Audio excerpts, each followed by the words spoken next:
You ever wake up from this dream and you just like, you need to tell someone about it. Oh, yeah.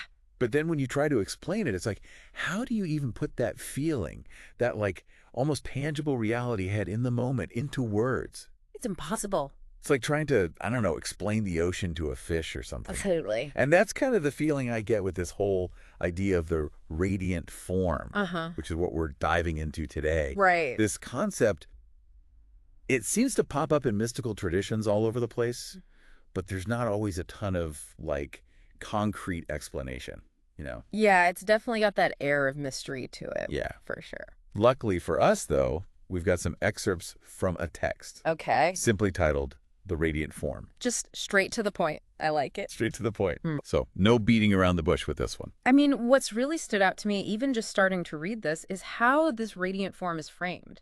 Right. It's not just like, you're just passively receiving a vision. Uh-huh. It's described as an active projection coming from the master.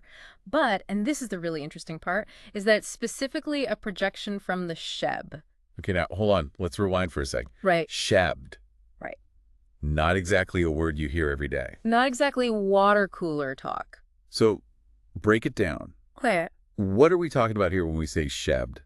So the way it's described in the text, and I think this is a pretty common understanding, is this underlying spiritual current, like this primordial vibration that underlies all of creation. It's always there. Okay. Like humming along. I like that. Even if we're not necessarily consciously aware of it. Okay, Yeah. so it's always there in the background. Yeah. Whether Yeah. we're tuned in or not. Exactly. Okay, so I've got the radiant form, which is an active projection. Yes. And the source of that projection is this deeper Sheb. Precisely. And I think that's really key because it gets at this really important question of authenticity.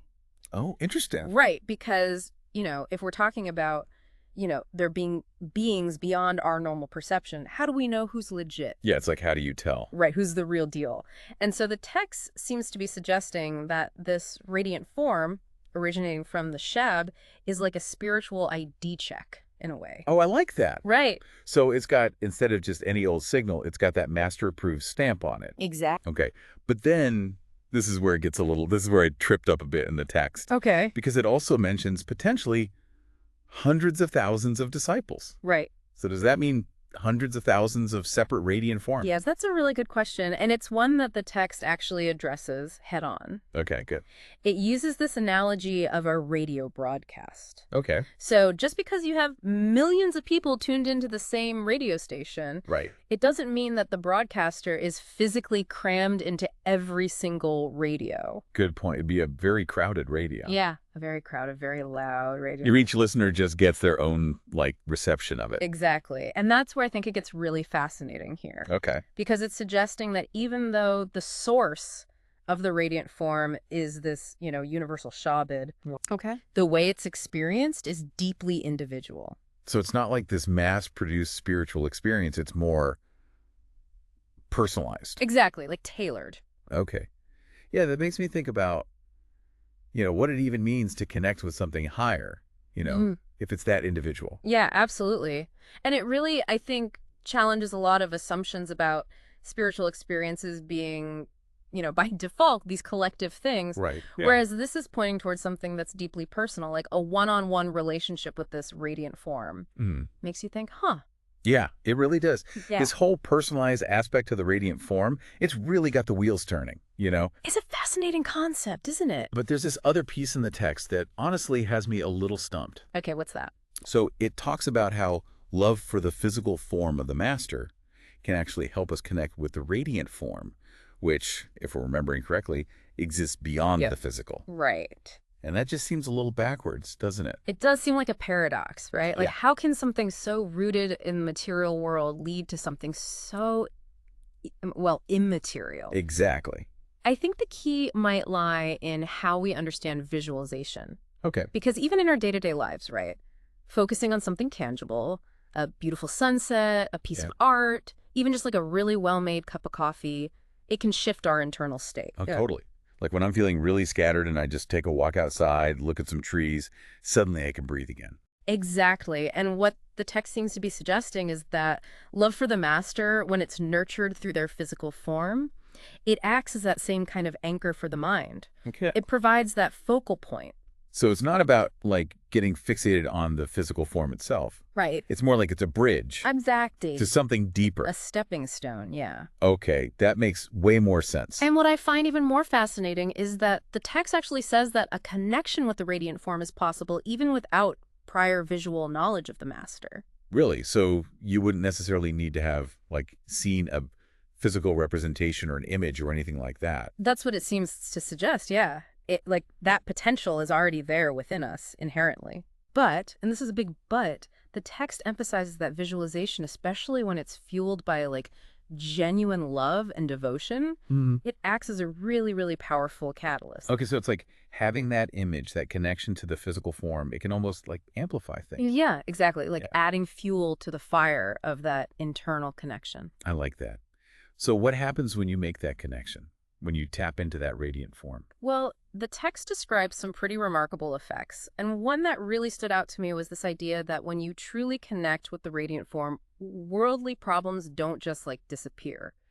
It's that your perception of them shifts. Oh, I like where this is going. Yeah, it's less about escaping our problems and more about experiencing them from a different vantage point, you know? Right. So you're still very much in the world. You're still dealing with the same stuff, but you're not quite as bogged down by it. Exactly. It's like you can suddenly see those problems from a higher perspective. The details might not change, but your understanding of their significance, their place within, you know, the larger tapestry of your life, that's what transforms. You know, it reminds me of that feeling when you're standing too close to a painting and all you can see are the brushstrokes. Uh-huh. But then you step back and suddenly you can see the whole picture, the artist's intent.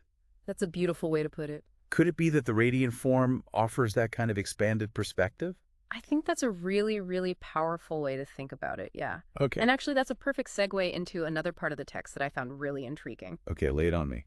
It mentions this idea of one shepherd, one fold. One shepherd, one fold. That sounds pretty loaded. What do you make of that? One shepherd, one fold. It's like one of those phrases that just feels like a riddle, you know? It really does, doesn't it? Yeah, like how do we even start to unpack that? It's a powerful image, though, isn't it? Oh, for sure. And it gets at, I think, a theme that we've seen popping up throughout the text, Okay. which is this idea of unity, like amidst this incredible diversity. Okay, like that. And so the text, it seems to be saying that all masters, regardless of, you know, what their outward form is, what their, you know, specific teachings might be, Yeah, they're ultimately like expressions of a single unifying source. like branches on the same tree. Exactly. They might grow in different directions, but it's all coming from the same, like, root system. I love that analogy because it highlights how, you know, you can have these differences, but there's this fundamental connection. Yeah. And it makes me think about how this all ties back to the radiant form. Okay. Right, because remember how we were talking about the Shabda being the source of that projection? Right, right. Well, if all masters are really just these different expressions of this, like same underlying reality, Yeah. then connecting with the radiant form, it's not so much about like connecting with one particular master. Oh, I see. It's about connecting with that unifying principle itself. Which is a whole other level. Yeah, Right. basically, It's yeah. not just like, oh, I'm trying to get on, you know, Master so-and-so's wavelength. Right. It's like tapping into something much, much bigger. And this is where it gets really, really interesting to me. Because Lay it on me. if the radiant form is like this projection of the Shab, Yeah, and the Shab is this, you know, universal creative force, Right. does that mean that we have the potential to become radiant forms ourselves? Oh, that's the question, isn't it? Right. And the text doesn't explicitly answer that, but it definitely opens up that possibility. It plants the seed, that's for sure. It does. And just think about it, if the radiant form really does represent like this projection of our innermost essence, Yeah. of that universal Shab that connects us all, Right. well, it kind of changes everything, doesn't it? It really does. Because then it's not just about receiving some transmission. Right. It's about the potential to become transmitters in our own right. Exactly. That's a mind-blowing idea. It is, and a very, very empowering one. Oh, absolutely. Because it means that this potential for radiance, for connecting with that universal source, it's not something that's like out there reserved for, you know, a select few. It's not this exclusive club we have to get invited to. Exactly. It's present within each and every one of us. It's more like we're already in the club, we just have to remember. Perfectly said. So instead of just tuning into the master's frequency, we could become beacons ourselves. That's the idea, radiating that light outwards. Man, I love that. It's like that quote, as we let our own light shine, we unconsciously give other people permission to do the same. That's a perfect way to sum things up. It's not just about, individual enlightenment, it's about this collective awakening. Right. Imagine a world where everyone's like, yeah, I'm a radiant form, you're a radiant form, let's get this party started. Now that's a world I want to live in. Right. That's a world-changing deep dive, if you ask me. This conversation, like always, just got me thinking in ways I didn't even know I needed to. Thanks for that. Always appreciate it. Always a pleasure to be here. And to everyone listening, you know the drill. Keep exploring, keep questioning, and most importantly, keep letting that inner light shine bright. We'll catch you on the flip side.